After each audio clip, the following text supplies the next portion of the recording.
இந்த மானுட வசந்தம் என்கின்ற இந்த நிகழ்ச்சியின் மூலமாக எங்களை போன்ற பிற சமுதாயத்தை சார்ந்த மக்கள் தெளிவாக மிக விளக்கமாக பல அரிய செய்திகளை அறிந்து கொள்ள முடிகின்றது. இங்கே ஐயா டாக்டர் அவர்கள் மிக சிறப்பான விளக்கங்களை துல்லியமாக இஸ்லாம் என்ன கருதுகின்றது, அதில் என்ன சொல்லப்பட்டிருக்கிறது, இன்றைய நடைமுறையில் எவை பின்பற்றப்படாமல் இருக்கின்றார்கள் என்பதை பற்றியெல்லாம் வெளிப்படையாக ஒரு விளக்கங்களை அளித்துக் கொண்டிருக்கிறார்கள். இந்த கேள்வி என்னுடைய கருத்து அல்ல, பரவலாக இந்த நாட்டில் உள்ள ஒரு கருத்தை நான் இங்கே கேள்வியாக எழுப்பி அதற்கு விளக்கத்தை பொதுமக்களுக்கு அளிக்க வேண்டும் என்பதற்காக அந்த கேள்வியை எழுப்பியுள்ளேன். பொதுவாக இங்கே பேசப்பட்ட பொழுது குறிப்பாக தென் மாநிலங்களில் பாண்டிச்சேரியாக இருக்கலாம், தமிழகமாக இருக்கலாம், ஆந்திரா, கர்நாடகா, கேரளா போன்ற தென் மாநிலங்களில் அந்த மத கலவரங்கள் அல்லது மத துவேஷங்கள் அது தூண்டுதல்கள் என்று அதிகமாக என்றதில்லை, இல்லவே இல்லை என்று சொல்ல முடியும். ஆனால் வட மாநிலங்களில் அது போன்ற கலவரங்கள் அதிகமாக நிகழ்வதற்கு ஒரு காரணமாக பண்டைய கால இஸ்லாமிய மன்னர்கள், சக்கரவர்த்திகள் அவருடைய ஆட்சி காலத்தில் பிற மதத்தவர்களை துன்புறுத்தியும் பிற மதத்தவருடைய திருக்கோயில்களை தாக்கியுள்ளதும் தான் இன்றைக்கு இஸ்லாமியர்கள் மீதான மற்ற பிற மதத்தினுடைய வெறுப்புக்கு காரணம் என்ற ஒரு கருத்து அங்கே நிலவுகின்றது. அதனால்தான் அதனுடைய தொடர்ச்சியாகத்தான் இன்று அந்த கலவரங்கள் அங்கு தூண்டிவிடப்படுகின்றன என்ற ஒரு கருத்து நிலவுகின்றது. இந்த கருத்தை பற்றி தாங்கள் தங்களுடைய விளக்கத்தை சொல்ல வேண்டும். இதற்கு முன்பு ஒரு கேள்விக்கு பதிலளிக்கும் பொழுது இஸ்லாத்தில் மன்னராட்சி முறை என்று ஏற்றுக்கொள்ளப்படவில்லை என்று சொல்லியிருக்கிறீர்கள். அப்படிப்பட்ட அந்த தங்களுடைய கருத்தையும் உள்ளடக்கியதாக இதற்கு ஒரு சரியான விளக்கத்தை அளிக்குமாறு உங்களை பணிவோடு கேட்டுக்கொள்கின்றேன். முன்னாள் சட்டமன்ற உறுப்பினர் அவர்கள் நல்ல கேள்வி கேட்டிருக்கிறார்கள். பொதுவாக தலைவரைத்தான் எல்லாரும் கேள்வி கேட்பாங்க, இப்போ தலைவரே கேள்வி கேட்பவராக மாறிவிட்டார். மிக முக்கியமான ஒரு கேள்வி இது. என்ன கேட்குறாங்கன்னா, முஸ்லீம்கள் இந்த நாட்டை ஆண்டபோது இந்த நாட்டிலே உள்ள இந்து மக்களுடைய வழிபாட்டு தலங்களை இடித்தும் அந்த மக்களை கொடுமைப்படுத்தியும் ஆட்சி புரிந்ததனுடைய காரணமாகத்தான் இந்தியாவில் இன்று முஸ்லீம்களுக்கு எதிரான ஒரு வெறுப்பு சூழ்நிலை நடக்கிறது. கலவரங்களுக்கு அதுவும் ஒரு காரணமாக அமைந்திருக்கிறது. இது பற்றி நீங்கள் என்ன சொல்ல விரும்புகிறீர்கள் என்று ஒரு கேள்வி கேட்டிருக்கிறார்கள். கேள்வியை லேசாக கேட்டு போயிட்டாரு. இதுக்கு ரொம்ப விரிவான பதில் சொல்லணும். இதெல்லாம் ஒரு பெரிய சரித்திர பேராசிரியர், சரித்திரம் பயின்ற ஒருவர் நீண்ட நேரம் உரையாற்றி நிறைய மேற்கோள்களை சுட்டிக்காட்டி சரித்திர சான்றுகளோடு பதில் சொல்ல வேண்டிய ஒரு கேள்வி இது. இருப்பினும் இந்த குறைந்த நேரத்தில் நாம் எவ்வளவு செய்திகளை சொல்ல முடியுமோ அந்த செய்திகளை நான் உங்களுக்கு சொல்ல விரும்புகிறேன். முதலாவதாக நான் சொல்ல விரும்புவது, தவறுகள் யார் செய்தாலும் தவறே. முதல்ல தவறை நியாயப்படுத்தவே வேண்டாம்.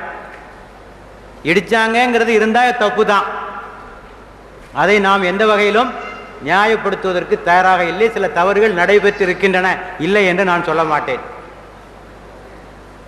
அது இஸ்லாத்திற்கு எதிரானது, இஸ்லாம் அங்கீகரிக்காத ஒன்று. இது ஒன்று. இரண்டாவது, நமக்கு தரப்படுகிற செய்திகள் எல்லாம் உண்மையான செய்திகள் தானா என்பதை நாம் ஆராய வேண்டியது. சொல்வார்கள், வரலாறு என்பது ஒரு பிசைந்த களிமண் மாதிரி, பச்சை களிமண் மாதிரி, எப்படி வேணாலும் செஞ்சுக்கலாம். ஒரு களிமண்ணை நமக்கு தேவையான உருவத்தை எப்படி செய்ய முடியுமோ அதே போல வரலாற்றை இப்படியும் திருப்பிக்கலாம், அப்படியும் திருப்பிக்கலாம், அப்படியும் பரட்டிக்கலாம். அவனுக்கு தேவையான முறையில் வரலாற்றை திருப்பிக் கொள்ளலாம். இந்த வரலாற்றிலே அதிகமான தில்லுமுள்ளுகளை செய்தவர்கள் யார் தெரியுமா? வெள்ளையர்கள். 1857 நடந்த முதல் கலவரம், முதல் சுதந்திர போராட்டத்திற்கு பிறகு வெள்ளையர்கள் ஒரு முடிவுக்கு வருகிறார்கள். இந்த இரண்டு இனங்களையும் பிரித்தால் தான் இந்த நாட்டிலே நாம் ஆட்சி செய்ய முடியும். இந்த ரெண்டு பேரும் ஒன்னா சேர்ந்தானா, இந்த முஸ்லிமும் இந்து ஒன்னா சேர்ந்தானா நம்மளை ஒரு வழி பண்ணிடுவான்.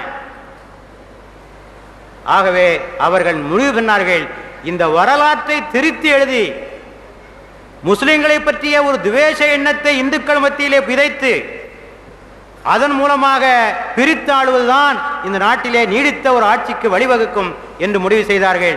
அதற்காகவே ரெண்டு பேரா போட்டான் பிரத்யேகமாக. எலியட், டாசன் என்று சொல்லக்கூடிய ரெண்டு வரலாற்று ஆசிரியர்களை இதற்காகவே நியமித்து எவ்வளவு திரிக்க முடியுமோ அவ்வளவு திரினான். இப்படி வரலாற்றில் நிறைய திரிவுகள் நடைபெற்றிருக்கிறது. ஒரு உதாரணத்தை சொல்லுகிறேன். பி.என். பாண்டே ஒரிசாவினுடைய முன்னாள் கவர்னர். இவர் ஒரு சரித்திர பேராசிரியர். இவர் ஒரு சம்பவத்தை பற்றி சொல்கிறார். திப்பு சுல்தானை பற்றி நமக்கு தெரியும். மிக நீதியான ஆட்சியை செலுத்தியவர், இந்துக்களோடு அன்பாக நடந்து கொண்டவர், சிருங்கேரி மடத்தோடு நல்ல தொடர்பு வைத்திருந்தவர், இந்து கோயில்களுக்கு மானியங்கள் வழங்கியவர். அவர் மேலேயே பழிய போட்டான். அவர் சொல்கிறார், நான் 1988 அலகாபாத்தில் திப்பு சுல்தான் பற்றி ஆய்வு நடத்தி கொண்டிருந்தேன். அப்போது கல்லூரி மாணவர்கள் என்னை தங்களது சரித்திர பாட அசோசியேஷனை துவக்கி வைக்குமாறு கேட்டுக்கொண்டார்கள். அவங்க கையில் இருந்த ஒரு புஸ்தகத்தை எடுத்து புரட்டி பார்த்தேன். அதில் ஒரு செய்தி, முஸ்லிம் மதத்தை தழுவும்படி திப்பு சுல்தான் பலாத்காரமாக வற்புறுத்தியதன் காரணமாக 3000 பிராமணர்கள் தற்கொலை செய்து கொண்டார்கள். இந்த வரலாற்று புஸ்தகத்தில் எழுதியிருக்கு. அவரை அழைக்க வந்த மாணவத்திலிருந்து புஸ்தகத்தை புடுங்குறாரு, பார்க்குறாரு, 3000 பிராமணர்கள் திப்பு சுல்தானுக்கு பயந்து தற்கொலை செய்து கொண்டார். என்னப்பா இதுவரைக்கும் நானே ஆராய்ச்சி பண்ணிட்டு இருக்கேன், இப்படிப்பட்ட செய்தியை கேள்விப்படலை. உடனே என்ன செய்கிறார், அந்த புத்தகத்தினுடைய ஆசிரியர் மகாபாத்யாயா டாக்டர் ஹரிபிரசாத் சாஸ்திரி, கல்கத்தா பல்கலைக்கழக சரித்திர பாட துறை தலைவர், அவரு கடிதம் எழுதுறார். புத்தகத்தை எழுதின ஆசிரியருக்கு, எங்கிருந்தே எடுத்த இந்த செய்தி அப்படின்னு சொல்லி.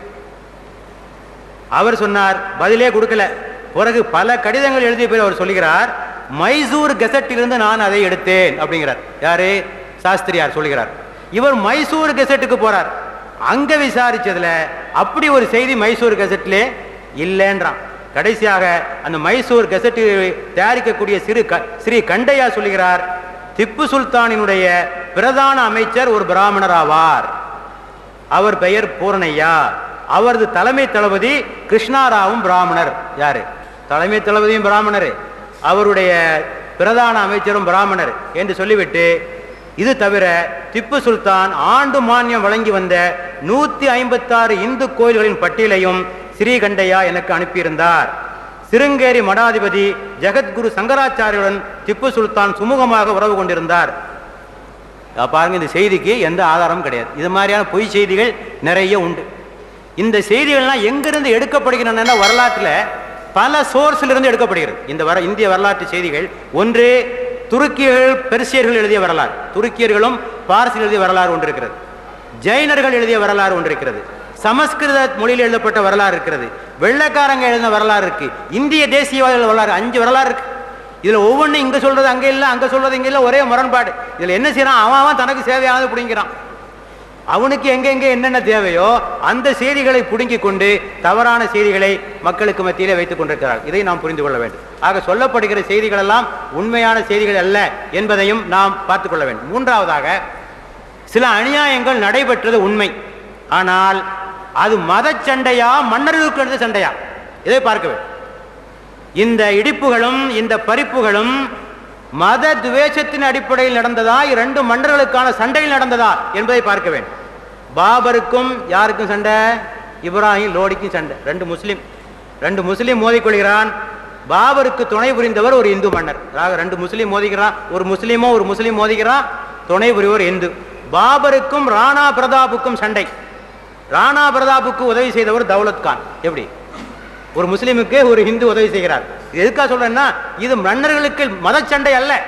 2 முஸ்லீம் மோதி இருக்கான், 2 இந்து மோதி இருக்கான், தங்களுக்குள் மோதிக்கொண்ட சண்டை. ஹுமாயூனுக்கும் ஷேர்ஷா ஷூரிக்கும் சண்டை. 2 முஸ்லீம் சண்டை போடுகிறார்கள். ஹுமாயூனுக்கு அடைக்கலம் கொடுத்தவர் ஒரு இந்து ஆட்சியாளர் என்பதை பார்க்கிறோம். அக்பருடைய பிரதானமான தளபதி யார் தெரியுமா? ராஜா மான்சிங். யார்? ஒரு இந்து தான். அக்பருடைய படைக்கு தளபதியாக இருக்கிறார். அதே போல ராணா பிரதாப், அக்பரை எதிர்த்த ராணா பிரதாப்பினுடைய தலைமை தளபதி யார் என்றால் ஹக்கீம் கான், முஸ்லிம் தளபதியா இருக்கு. ஆக இந்த படையில முஸ்லிம் இருக்கான், அந்த படையில இந்து இருக்கான். இதை பார்த்துக் கொள்ள வேண்டும். அடுத்தபடியாக வாருங்கள், இப்ப சிவாஜிய என்ன சொல்றாங்கன்னா, முஸ்லிம்களுடைய பெரிய எதிரிகள் மாதிரி இந்த நாட்டில் உள்ள வகுப்புவாதிகள். அவுரங்கசீப் முஸ்லிம்களுடைய தலைவர், சிவாஜி இந்துக்களுடைய தலைவர். 2 பேருக்கு போர் நடந்தது. அது மாதிரி நாம் சிவாஜி மாதிரி ஆகணும், அப்படி இப்படி இந்த நாட்டில் உள்ள வகுப்புவாதிகள் பிரச்சாரம் பண்றான். சிவாஜியினுடைய படையில் பல பதான் முஸ்லிம்கள் இருந்தார்கள். முஸ்லிம்கள் அவருடைய படையில் இருக்கிறாங்க. சிவாஜியினுடைய அந்தரங்க செயலாளர் மௌலவி ஹைதர் அலி கான். மௌலவி யாரு? மௌலவி ஹைதர் அலி கான் சிவாஜியினுடைய அந்தரங்க செயலாளர். சிவாஜியினுடைய பீரங்கி படை தலைவர் ஒரு பத்தான் முஸ்லிம். சிவாஜியினுடைய மெய்காப்பாளர் சித்தி இப்ராஹிம். இவர் எப்படி இஸ்லாமிய எதிர்ப்பாளராக இருந்திருக்க முடியும்? அதே மாதிரி அவுரங்கசீப்பின் நம்பிக்கைக்குரிய ராஜபுத்திர தலைவர் மீசா ராஜ்புத் சிங், யார்? ஒரு இந்து தான், ஒரு ராஜபுத்திரர் தான் அவுரங்கசீப்பினுடைய நம்பிக்கைக்குரிய தலைவராக இருக்கிறார். அப்ப இதெல்லாம் என்னத்தை காட்டுது என்பதை நீங்கள் புரிந்து கொள்ள வேண்டும். ஆக நடந்தது மத சண்டை அல்ல, மன்னர்களுக்கு நடைபெற்ற சண்டை. இந்த சண்டைக்கு நாம் ஏன் மதச்சாயம் பூச வேண்டும்? இப்ப அடுத்தபடியாக அவர்கள் கேட்ட இந்த வழிபாட்டு தலங்கள் இடிப்பதை குறித்து அதுவும் நடந்திருக்கு, நடக்கலன்னு சொல்ல முடியாது. ஆனால் எதற்காக நடைபெற்றது? பெரும்பாலும் அந்த காலத்திலே கோயில்கள் கொள்ளையடிக்கப்படுவது எதற்காக தெரியுமா? கோயில்கள் தான் சொத்துக்கள் இருக்கிற இடம், கோயில்கள் தான் சொத்துக்கள் இருக்கிற இடம். ஆகவே கோயிலை கொள்ளையடிப்பான், இந்துவும் கொள்ளையடிப்பான். நடந்திருக்கிறது, இதுவும் வரலாற்று நடைபெற்றிருக்கிறது. ரோமிலா தாப்பர் என்று சொல்லக்கூடிய வரலாற்று ஆசிரியர் எவ்வாறு இந்து மன்னர்கள் கோயில்களை கொள்ளையடித்தார் என்று பெரிய பட்டியலை தருகிறார். இது போன்ற சம்பவங்கள் நடைபெற்றிருக்கின்றன. இதையும் நாம் அங்கே பார்க்கிறோம். இப்போ அவுரங்கசீப்பை சொல்றாங்க, இந்த மாதிரி கோயில்லாம் இடிச்சாரு போனாருன்னு சொல்லி. அவரை பற்றிய ஒரு சம்பவத்தை சொல்கிறேன். அதே அவுரங்கசீப் இந்த புத்தகத்திலே PN பாண்டே சொல்கிறார், இவர் பெரிய வரலாற்று ஆசிரியர். அவர் சொல்லுகிறார், உஜ்ஜயினியில் உள்ள உன்னதமான மகாகலேஸ்வரர் கோயில்களுக்கு அவுரங்கசீப் மானியம் அளித்தார். சித்ரகுத்தின் பாலாஜி ஆலயம், கவுஹாத்தியிலே உள்ள உமானந்த் கோவில், சத்ருஞ்சயின் ஜெயினர்கள் கோவில், வட இந்தியாவில் உள்ள பல்வேறு கோவில்கள், குருத்வாராக்களுக்கு அவுரங்கசீப் அளித்த மானியத்தை உறுதி செய்யும் சாசனங்கள் நகல்கள் எனக்கு வந்து சேர்ந்தன. பட்டயமே இருக்கு, இன்னைக்கு இருக்கு.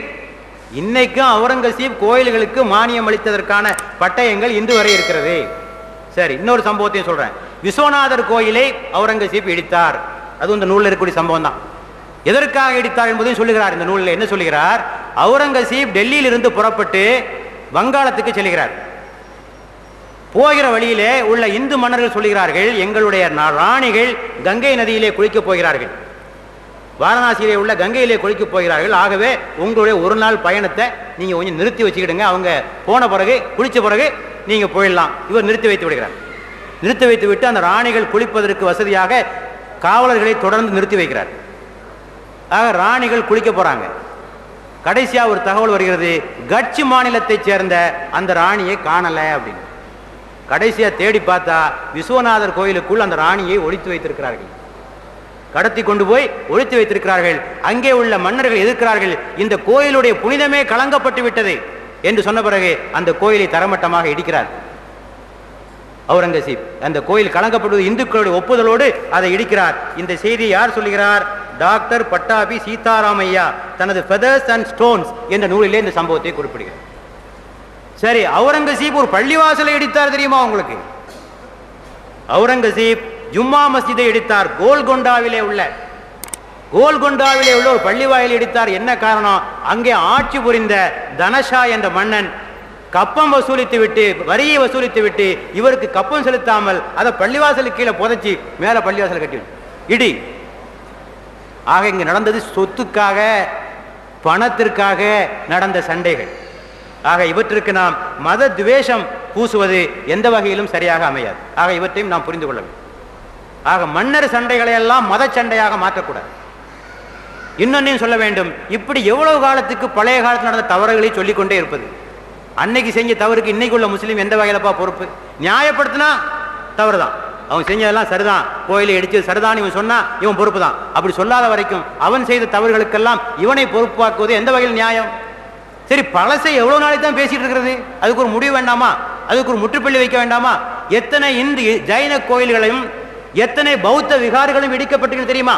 இந்தியாவிலே எத்தனை பௌத்த விகார்களும் எத்தனை சமண கோயில்களும் இடிக்கப்பட்டு தெரியுமா? இப்ப அவங்க எல்லாம் திருப்பி கேட்கறாங்க, திருப்பி கொடுத்துருங்கன்னா முடியுமா? ஆக இவற்றையெல்லாம் பேசிக்கொண்டு நம்முடைய வகுப்புவாதிகள் நமக்குள்ளே துவேஷத்தை உண்டு பண்ண விரும்புகிறார்கள். ஆக வரலாற்றை சரியான கோணத்தில் நாம் புரிந்து கொண்டு இவர்களுடைய துவேஷ பிரச்சாரத்திற்கு நாம் முற்றுப்புள்ளி வைத்து எப்போதும் போல் ஒற்றுமையாகவும் அமைதியாகவும் வாழ வேண்டும்.